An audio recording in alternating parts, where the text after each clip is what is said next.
Parliament లోపల ఈ యొక్క ఎలక్షన్ ఈరోజు పార్లమెంట్ ఎలక్షన్ జరగబోతుంది.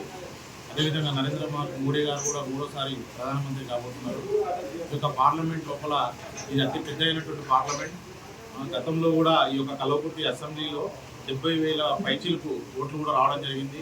అచ్చంపేట కావచ్చు, నార్కర్నూలు కావచ్చు, కొల్లాపూర్ కావచ్చు, బలమైనటువంటి భారతీయ జనతా పార్టీ కార్యకర్తలు ఉన్నటువంటి ఈ యొక్క పార్లమెంటు. ఇందులో గతంలో కూడా రాము సార్ కూడా అనేకమైనటువంటి అభివృద్ధి కార్యక్రమాలు చేయడం జరిగింది. అతను మంత్రిగా ఉన్నారు, ఎమ్మెల్యేగా ఉన్నారు, ఎంపీగా పనిచేసినారు. ఈ యొక్క యువకుడు వారి యొక్క కుమారుడు భరత్ ప్రసాద్ గారు యువకుడు. ఆ యువకుడు ఈరోజు 35 సంవత్సరాల యువకుడు, నూనె మీసాల యువకుడు ఈ యొక్క నార్కర్నూలు పార్లమెంటు నుంచి అభ్యర్థిగా ఈరోజు పోటీ చేస్తున్నారు. యువత కూడా ఈ యొక్క పార్లమెంట్ నియోజకవర్గంలో ఉన్నటువంటి యువత కూడా మొత్తం భరత్ ప్రసాద్ గారి ఎంట ఉంటుంది.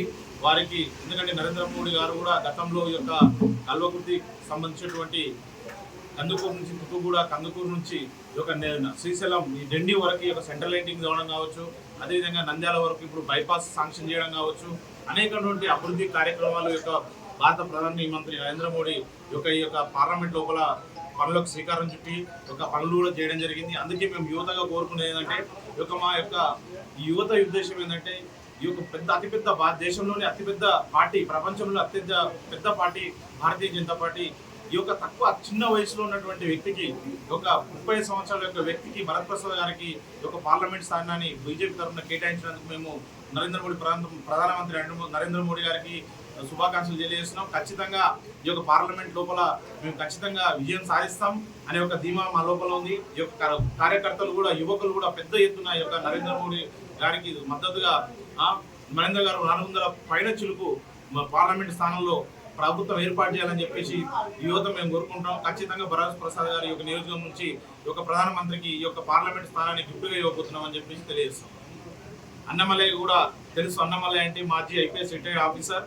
ఒక రాజీనామా చేసి ఐపీఎస్గా ఈ యొక్క భారతీయ జనతా పార్టీలో తమిళనాడు రాష్ట్ర అధ్యక్షుడిగా ఈరోజు పనిచేస్తూ ఉన్నారు. మనకు తెలుసు 2 సంవత్సరాలుగా నిర్మాణీయంగా అక్కడ ఉన్నటువంటి తమిళనాడు లోపల పాదయాత్ర చేస్తూ ఒక తమిళ స్టాలిన్ అనేటువంటి వ్యక్తికి, ముఖ్యమంత్రికి చెమటలు పట్టించినటువంటి ఒక ఐపీఎస్ మాజీ ఐపీఎస్ ఆఫీసర్ అన్నమలై కూడా ఈ యొక్క కల్వకుర్తి నియోజకవర్గం నాగర్కర్నూలు పార్లమెంట్ లోపల ఈరోజు కాలు పెట్టబోతున్నాడు. ఆ సందర్భంగా ఇక్కడ కూడా మనం చూస్తున్నాం ఆయన రాకతో ఈరోజు వర్షం కూడా ఈరోజు రాబోతుంది. వర్షం కూడా పడుతూ ఉంది మన కల్వకుర్తి నియోజకవర్గం లోపల అని చెప్పేసి వారికి కూడా మేము ఘనంగా స్వాగతం తెలియజేస్తున్నాం. యువకుడు ఆయన కూడా ఒక యువకునికి మద్దతుగా ఒక యువ నాయకుడు, ఈ దేశానికి యువ నాయకుడు ఎంత అవసరం, యువ నాయకుడు ఈ నేలపైన అడుగుపెడుతున్న వారికి కూడా మేము స్వాగతం తెలియజేస్తున్నాం. ఈరోజు పార్లమెంట్ ఎన్నికల్లో భాగంగా నరేంద్ర మోడీ గారు ప్రధాని అయితే బాగుంటారని మా కోరిక.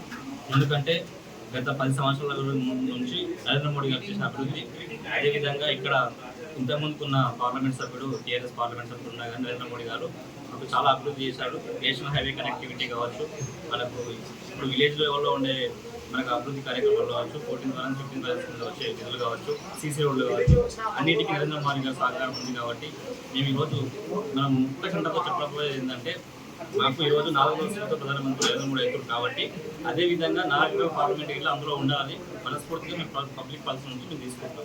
ఖచ్చితంగా నరేంద్ర మోడీ గెలుస్తారు. అందులో ఈసారి భరత్ ప్రసాద్ గారు పార్లమెంట్లోకి వెళ్తున్నారు. నార్కర్నూలు పార్లమెంటులో ఈరోజు తమిళనాడు బీజేపీ అధ్యక్షుడు అన్నామలై గారు రోడ్ షో కార్యక్రమానికి రావడం జరుగుతుంది. ఆ కార్యక్రమంలో భాగంగా మేమందరం కల్వకుర్తి టౌన్కి విచ్చేయడం జరిగింది. ఈ నార్కర్నూలు చూసుకున్నట్టయితే మల్లురావు గారు గతంలో 2 సార్లు గెలిచిండు. అతనికి 70 ఏళ్ళు ఉన్నాయి. ఆయన ఇంతకుముందుకైనా ఏ అభివృద్ధి కార్యక్రమాలు చేయలేదు. ఆయనను జనాలు ఎప్పుడూ తిరస్కరించబడింది. పోయినసారి అంతకుముందుసారి తిరస్కరించారు.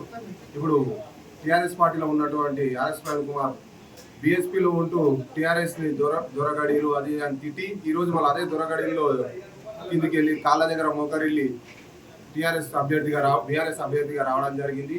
అతన్ని కూడా ఈ నార్కర్నూలు ప్రజలు అంగీకరించారు, అతన్ని తిరస్కరిస్తారు. అదేవిధంగా హిందువులపై అనుచిత వ్యాఖ్యలు చేసినటువంటి ఆర్ఎస్ ప్రవీణ్ కుమార్ని ఈ నార్కర్నూలు ప్రజలు గెలిపించారు. యువకుడు 36 ఏళ్ళ యువకుడిని ఈ నార్కర్నూలు ప్రజలు ఎన్నుకొని ఇంకా 30 సంవత్సరాలు పరిపాలించగలుగుతాడు, రాజకీయం చేయగలుగుతాడు. కాబట్టి భరత్ ప్రసాద్ అన్నను అధిక మెజారిటీతో మేము గెలిపించడంలో మా తరఫున మేము కష్టపడి గెలిపిస్తామని తెలియజేస్తాం. ఈ నాయకులు ఎన్నికల సందర్భంగా భరత్ ప్రసాద్ అభ్యర్థిగా బీజేపీ అభ్యర్థిగా పోటీ చేస్తున్నారు. ఇక్కడున్న రెండు స్థానిక, రెండు జాతీయ పార్టీలు, ఒకటి ప్రాంతీయ పార్టీలు. ఈ ముగ్గురు అభ్యర్థుల్లో భరత్ ప్రసాద్ అనే వ్యక్తి అత్యంత చిన్న వయసు గల వ్యక్తి, 36 సంవత్సరాల వయసు ఉంది. ఈ మల్లురవి కాంగ్రెస్ పార్టీ అభ్యర్థి మల్లురవి అనే వ్యక్తి ఇప్పటికీ 2 సార్లు ఎంపీగా పోటీ చేసి గెలిచాడు. ఇక్కడ ఎటువంటి అభివృద్ధి లేదు. బీఆర్ఎస్ పార్టీ నుండి ఆర్ఎస్ ప్రవీణ్ కుమార్ అనే వ్యక్తి మాజీ ఐపీఎస్ ఆఫీసర్ రాజీనామా చేసి రాజకీయంలోకి రావడం జరిగింది. ఈయన మొదటిసారిగా ఎమ్మెల్యేకు బీఎస్పీ పార్టీ తరఫున పోటీ చేశాడు, ఓడిపోవడం జరిగింది. అక్కడి నుండి పార్టీ మారి మళ్ళీ బీఆర్ఎస్ పార్టీలో చేరి బీఆర్ఎస్ పార్టీ ద్వారా ఎంపీగా పోటీ చేస్తుంది. ఇప్పుడు ఈ నార్కరం కాన్స్టిట్యూన్సీ నుండి ఎంపీగా పోటీ చేస్తుంది. ఈ నార్కరం ఎంపీ అభ్యర్థుల్లో భరత్ ప్రసాద్ అనే వ్యక్తి చాలా చిన్న వయసు గల వ్యక్తి, 36 సంవత్సరాల వయసు ఉంటుంది. ఇంకా 30 ఏళ్ల వరకు కూడా ఈ నార్కరం ప్రాంత ప్రజలకు సేవ చేయగల వ్యక్తి. భరత్ ప్రసాద్ అనే వ్యక్తిని ఖచ్చితంగా బీజేపీ ప్రతి ఒక్క కార్యకర్త కూడా భరత్ ప్రసాద్ తరఫున ప్రచారం చేసి భరత్ ప్రసాద్ గెలిపించి నార్కర్నూలు ఎంపీగా పార్లమెంట్కి పంపడం జరుగుతుంది. నమస్తే అండి.